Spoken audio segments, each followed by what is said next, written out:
Hello everyone. In the previous session we have discussed the important theorems in unit 3, that is augmented principal theorem and open mapping theorem. So in this session let me continue a few more important theorems. So after this completion of the theorem, I'll be starting with the calculation of residues and particular integral, solving of particular integral problems. So first let me complete off all the theorems whichever you have in unit 3. So here is the theorem, maximum modulo theorem. Statement: if f of z is analytical and non-constant in a domain containing a bounded region D, then magnitude of f of z cannot have a maximum at an interior point of D. So we need to prove, suppose if f of z is analytical and non-constant in a given domain, so magnitude of f of z is maximum at an interior point of D. Fine. So in order to prove this theorem, let me construct a circle,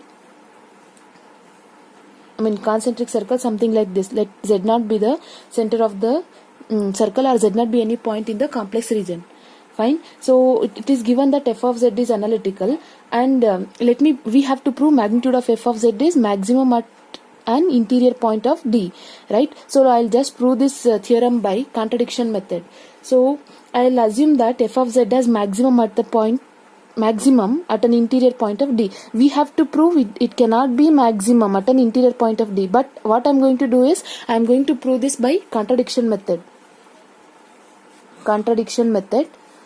So by the contradiction method, I'll just assume reverse of the statement. Let magnitude of f of z has, since we have to prove cannot have, so I'll proving by contradiction. So let me assume f of z has maximum at an interior point of D. Fine. And let that point be z0. So I can write f of z0 is equal to m, where m is the maximum point of a function f of z inside the domain D. Fine. So m is maximum. I'll just mention here maximum. And in the given statement, it is clearly given that f of z is analytical and non-constant, right? So f of z is non-constant. So implies that if f of z is non-constant, magnitude of f of z is also non-constant. That is, it is not a constant. Meaning is, it is not a constant. Fine. So since f of z is, I have assumed f of z value as maximum value, that is m, let it be applied for only a certain arc length, say C1. So since we have a concentric circle, for C2, let us assume f of z, magnitude of f of z will be less than or equal to m minus k. Say some point. And we already know that equation of circle is given by z minus z0 is equal to r. I'm just writing the mathematical part. Whatever the wording statement is there, I'll be giving it in terms of notes. Anyhow, let me continue. So this is the equation of a circle we have, right? So, and this will be the maximum value of a function, right? So maximum value of a function is m. Now, obviously this m value is a maximum value. We can split this by using Cauchy's integral theorem. So Cauchy's integral theorem, I can write magnitude of integral over a f of z divided by z minus z0 into dz. In the standard theorem we have a, but here I have chosen a point z0, so I have written z0 here. So I can write m is less than or equal to 1 by 2 pi of dz plus 1 divided by 2 pi integral over c2 f of z divided by z minus z0 into dz. This is by applying a Cauchy's integral theorem. Since we have two curves, so this will be along C1 and this will be along C2. So as I already told you, this will be applicable for curve C1 and this will be applicable for curve C2. Fine. So let me write this as m less than or equal to 1 divided by 2 pi magnitude. Instead of magnitude, I'll just remove the magnitude, so that magnitude of f of z, if you are going to split this, magnitude of f of z will become m minus k divided by z minus z0 values. See here, after splitting the magnitude, you will get magnitude for individual term. If you want, I can just write one more step. See here, I'll just write one more step. Magnitude of f of z integral over c divided by magnitude of z minus z0 into magnitude of dz you will get. Fine. Plus, see, all these steps will not be there in the notes, so that is why I am explaining in detail. 1 by 2 pi again common for entire term, so I can write integral over c2 magnitude of f of z divided by magnitude of z minus z0 into magnitude of dz. Clear? Now let me simplify. M less than or equal to 1 by 2 pi is common. Now magnitude of f of z is none other than, since f of z is, m is the maximum value of any point z naught, so it will be true for f of z as well. So f of z will be less than m. So I can write this as m divided by z minus z naught value is r. I'm sorry, it is along the curve C1, right? So for curve C1, as I already told you, it is m minus k divided by r. You will get integral over C1 of magnitude of dz. Plus for C2, it is m divided by z minus z naught values r. Integral over C2 magnitude of dz you have. Fine. So m less than or equal to 1 by 2 pi into m minus k divided by r. Since integration over c1 of dz represents a length of a curve. Remember, for curve c1, it is length is L1. For curve c2, it is 2 pi r minus L1. Since it is a circle, we have to subtract the circumference with the given length. Fine. So 2 pi r is the circumference of a circle minus L1.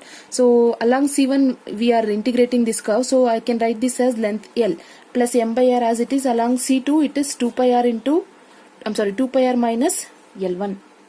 Fine. So let me take this as length L1. So 2 pi r minus L1. Fine. I'll just simplify this. So you'll get m is less than or equal to m minus k. Right. So I'll just multiply each and every term. Or else let me write one more step here. M minus k into L1 divided by 2 pi r, 2 pi into r, plus m divided by 2 pi r into 2 pi r minus L1. Fine. Again I am going to multiply so that you will get m is less than m into L1 divided by 2 pi r minus k into L1 divided by 2 pi r. Again you multiply, you will get 2 pi r into capital M divided by 2 pi r minus capital M into L1 divided by 2 pi r. Fine. So these two terms get cancelled.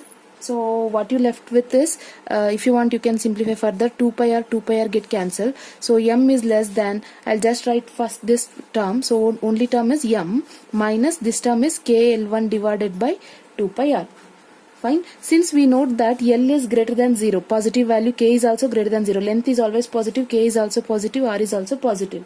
Fine. So we can anyhow, when you, since m is the larger value, if you subtract a smaller value, what you're going to, we can neglect this term. So we can write m is less than m. So this is contradiction. A term cannot be less than the same term, right? So we have arrived the contradiction. Contradiction meaning is whatever we have assumed is wrong. That is, f of z has maximum at an interior point of d. This is what we have assumed, but we have arrived that it is a contradiction. That is, what we assumed is wrong. Therefore, f of z cannot have maximum at an interior point of d, and that is what we need to prove is f of z cannot have maximum point at an interior point of d. Hence the proof. So we are going to write it in a sentence format. Anyhow, I'll give you the notes. Fine. So this is maximum modulus theorem. Based on this theorem, we have two more important application. First one is Squart's lemma, and the second one is we say Headmerdes three-circle theorem. So both are important. We cannot expect any of the particular questions that has to be come in the examination. So you have to practice all the important theorems. Go to the question paper so that you will understand. So this is one of the applications. So let me prove this theorem first. So let me take this as first application, and this will be the second application. Anyhow, in this session let me do only Headmerdes three-circle theorem. In the next session I will do the Squart's lemma. So this theorem looks quite lengthy, but if you practice well, it will be easier for you. Sometimes they'll ask you to write the statement as well. So it is better to practice the statement also. Fine. So let f of z is analytical in the region D of a complex plane containing a region. So this is a region is given such that R is in between R1 and R2. Then we have to prove that this is true. That is maximum modulus of R, where MR is none other than supremum of a function f of z. Anyhow, you are already familiar with the supremum and infimum in your real analysis, right? So as well as in a complex analysis at the beginning I have explained. Hope so. So supremum is none other than, it is the maximum value of a function. Just a blind method. It is just a maximum value of a function. Now coming to the proof, what is the given data? First let me recollect the data. Proof. So what is given? MR is given. M of R is none other than supremum of mod Z is equal to R of magnitude of f of Z. So let me take this as equation 1. Fine. Clearly this value will be positive, that is greater than 0, right? Why? Because it is supremum of certain function, so it cannot be equal to 0. Obviously it cannot be negative, so MR should be greater than 0. Fine. So let M be m of r has maximum, this function m of r has maximum at the point, say z is equal to z0. Fine. And let us take some points k, which is neighborhood. Neighborhood in the sense, suppose if I have a point z0 here, k will be just beside that point. So k be the neighborhood of this point, neighborhood point of the point z0. And let that be m1. It be represented with m1 is m of r1. Obviously it is greater than 0. Similarly, if you take one more neighborhood, you can write m2 as m of r2, which is obviously greater than 0. Similarly m3. So if you go on continuing, you can write m is equal to m of r, which is greater than 0. Fine. Now let us consider a function z power of p of f of z whole power of q, where p and q are integers such that q will be always greater than 0, and moreover f of z is analytical in a region except at z is equal to 0. Except at z is equal to 0, this will be analytical in the disk d minus 0. Why? Because f of z is analytical in a region d. So it is analytical at everywhere in a region d except at 0, in the sense we have to subtract 0 from the region d. So f of z is analytical except at, or analytical in d minus 0, or except at z is equal to 0. 1 and the statement is true. So I have chosen k as a neighborhood. So let us consider k1 as r1, which is less than mod z, which is less than r2. Why? Because the region is given in the theorem itself. So I have considered that set. Clearly this will be a subset of this region. Why? Because this is also one of the point or one of the region in a domain D. Fine. Now what I'm going to do is I'm going to consider a supremum for the function. So what is the function I have assumed is z power of p into f of z of q. So I'm going to assume supremum for this. So you will get, I'll just assume supremum for this. So taking supremum, you will get supremum of, along with the magnitude I'm going to write z power of p into f of z power of q. Fine. So I'm going to take supremum over the region R, that is mod z is equal to R. Region mod z is equal to R. So mod z is a region. So I'm going to take a supremum. So as you already familiar with the supremum concept, that whenever you're going to take supremum of one value, so see here I can write this as, this will be less than maximum of supremum taken over the curve R1 with reference to same function f of z whole power of q, and supremum taken over mod z, which is equal to r z power of p f of z power of q. Right? See here, this is a supremum taken over only one function, which is obviously less than maximum values of two function. Right? See here, I have taken supremum of two function. Here it is a supremum of only one function. Obviously this will be less than these two values. Right? Now I can assign the value of z as r1. It is something like a limit, right? So supremum of mod z is equal to r magnitude of z power of p f of z power of q will be less than or equal to maximum of supremum. I am going to replace z with r1. I can write r1 power of p f of z power of q, comma supremum of similarly z with r2. r2 power of p f of z power of q. Fine. So I have just substituted the value of z as r1 and r2. Fine. Now what I'm going to do is I'm going to take qth root on both sides. I have to eliminate q here. So qth root in the sense here, square root in the sense you are raising 1 by 2 on both sides. Similarly qth root in the sense you have to raise the power 1 by q on both sides. So when you're going to raise 1 by q on both sides, here also I'm going to substitute mod z with r. So I'll do it directly here only. So you'll get r power of p here. So when you raise qth root, you will get p by q here. So I'll just take outside r power of p by q. I'll take supremum inside. So I can write supremum of mod z is equal to r. If you want, you can write along with the what we say base value of a supremum. So f of z. See here what we have q. When you take qth root, you will divide it with q. So q get cancelled. You will not get q again. Fine, which is less than or equal to maximum of, similarly you have to do here, r1 is constant, qth root when you are going to take r1 power of p by q, supremum of mod z around the curve r1, right? So again if you want you can write. of magnitude of a function f of z. I'm going to split this, comma, r2 I'm going to take outside, r2 power of p by q into supremum of mod z is equal to r2 of f of z. What I have done is I have just taken r as a, independent of z, that is it is just something like a constant, so I have taken r power of p by q. Qth root I have taken, so that is why when you take qth root, q get cancelled for f of z power. So here p by q you will get in both the terms, so I have taken that outside. Clear?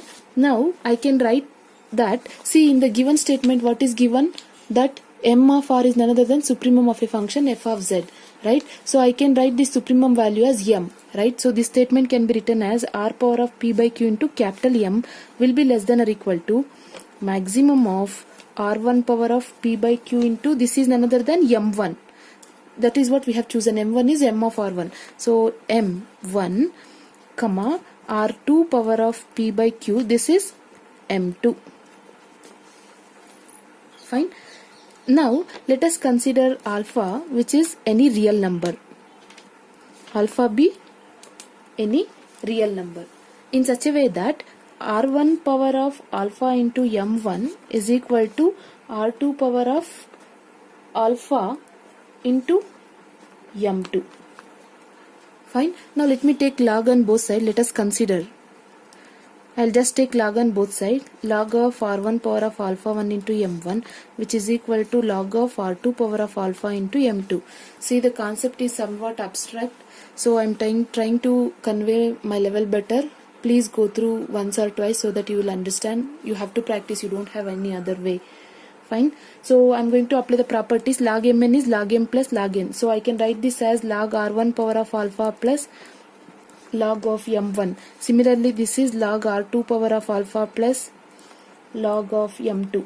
Now again apply the power law. That is, whenever you have log m power of n, I can write this as n log m, right? So similarly, I can write alpha of log r1 plus log m1, which is equal to alpha into log r2 plus log m2. Now I will extract the value for alpha, so I'll just shift this, so you'll get alpha into log r1 minus alpha into log r2 is equal to log of m2. I'll shift this, so you'll get minus log of m1.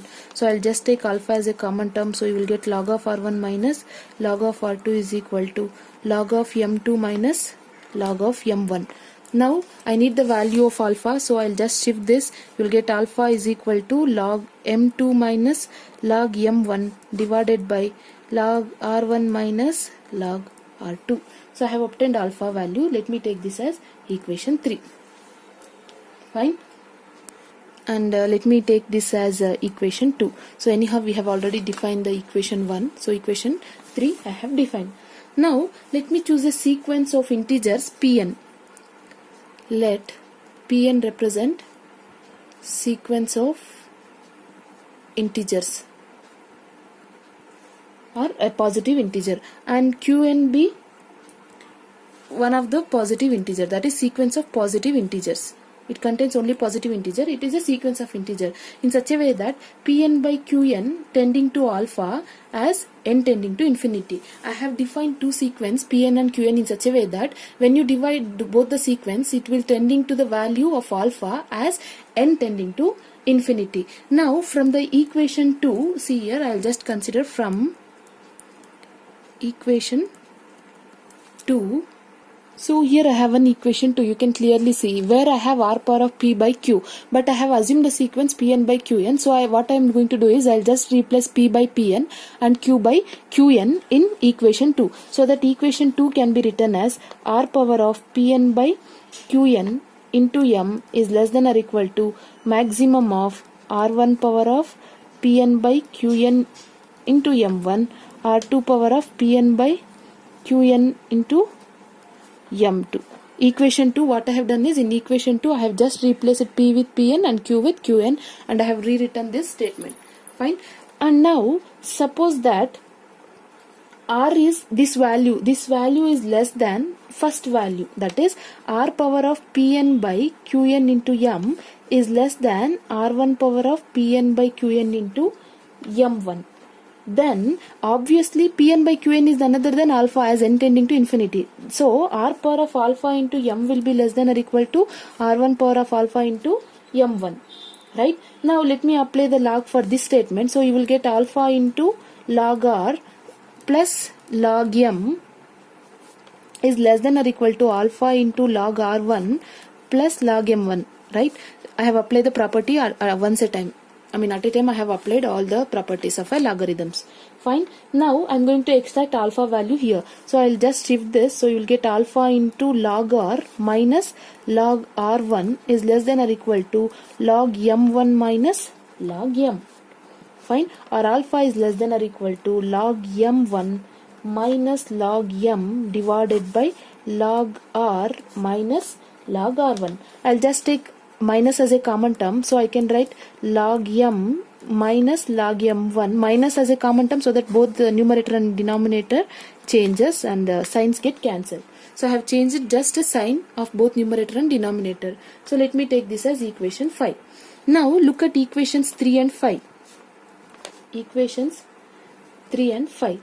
So from equations 3 and 5, I can write that this value, that is log m2, I'm sorry I have written small here, it is capital only. Fine. So right from here you just change it, it is capital M only.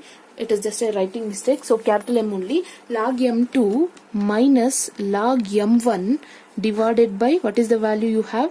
Log r1 minus log r2. Alpha value I have substituted from equation 3. I have substituted equation 3, or I'll just write here, substitute equation 3 in equation 5. So you will get which is less than or equal to log m minus log m1 divided by log r1 minus log r. Theorem looks lengthy, but if you practice step by step, it is easy for you. Right?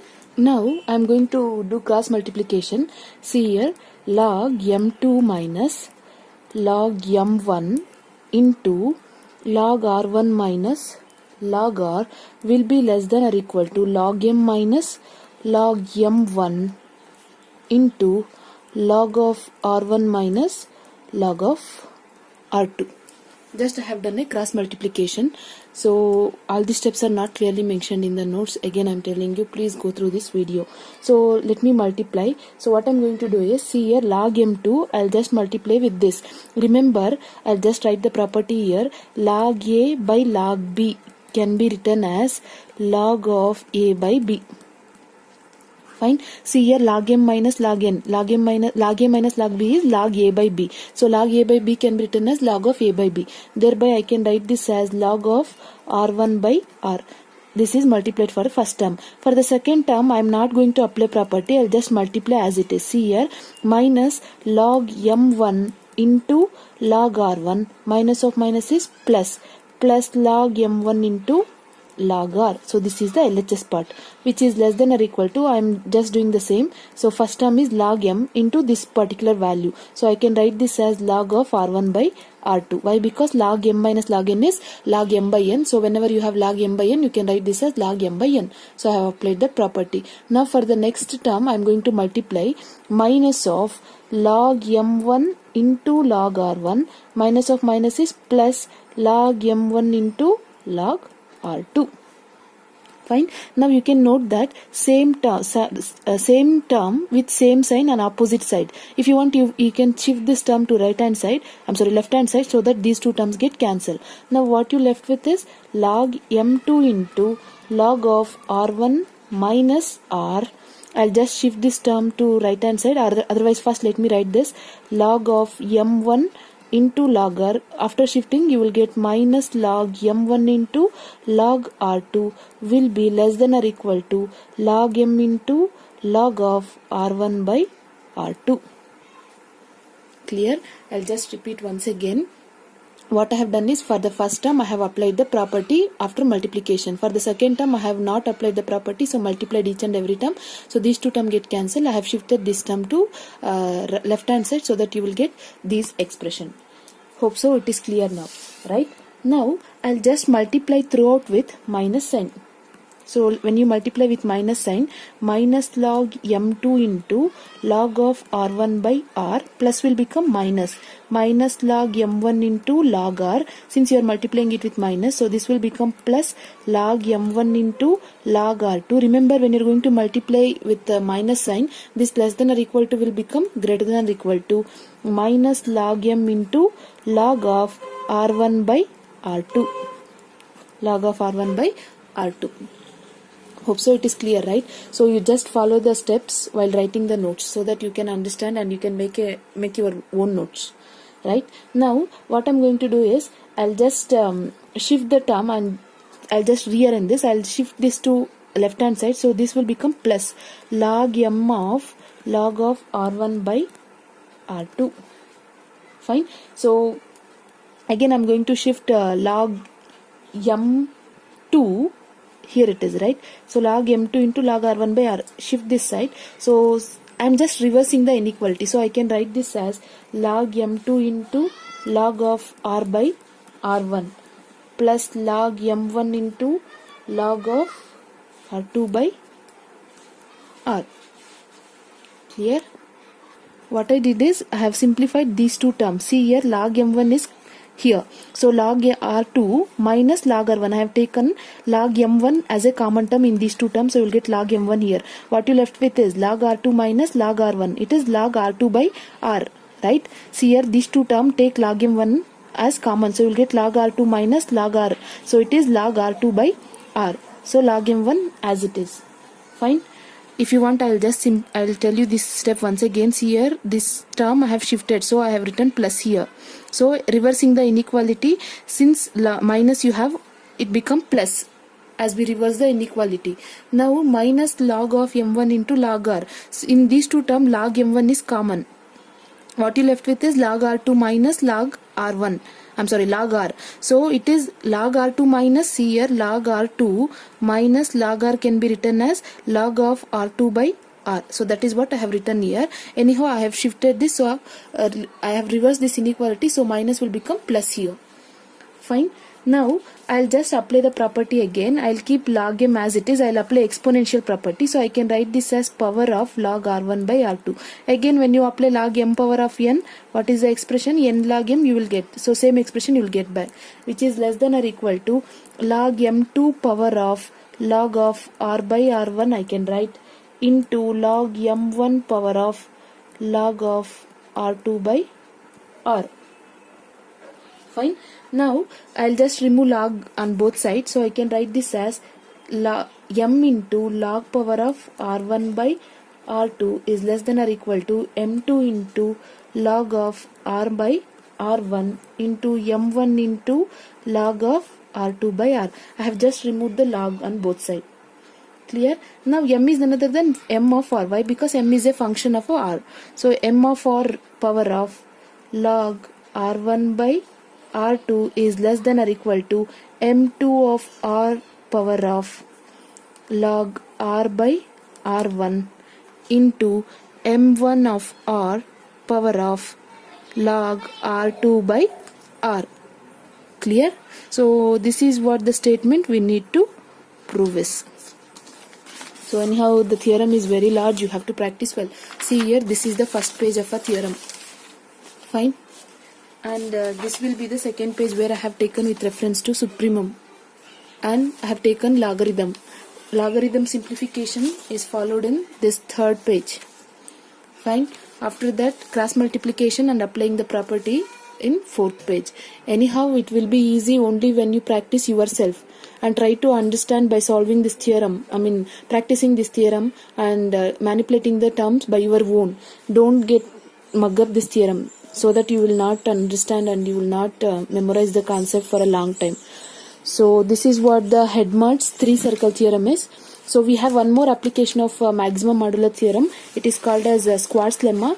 Anyhow, that is also important. I will continue it in next session. So do practice this theorem and notes of the same will be forwarded in the group. Thank you.